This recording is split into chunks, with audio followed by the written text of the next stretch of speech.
Mr. David Pachong Mading, the original Sudanese, and the Little Dubstep promoters. Ha ha, ha ha.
Lat madweng L2 manwer yina bun ko lat ikega long tin cholor chaboy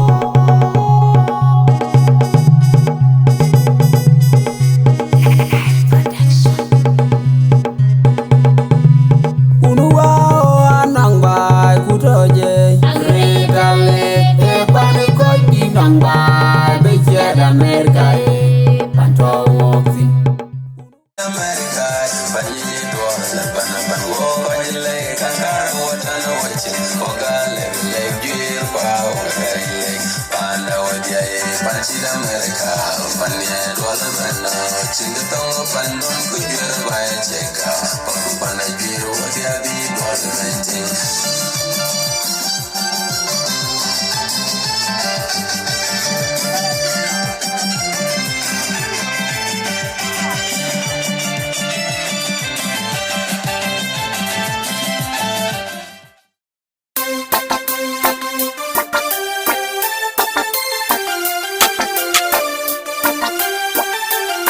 Mr. David Pachong Mading,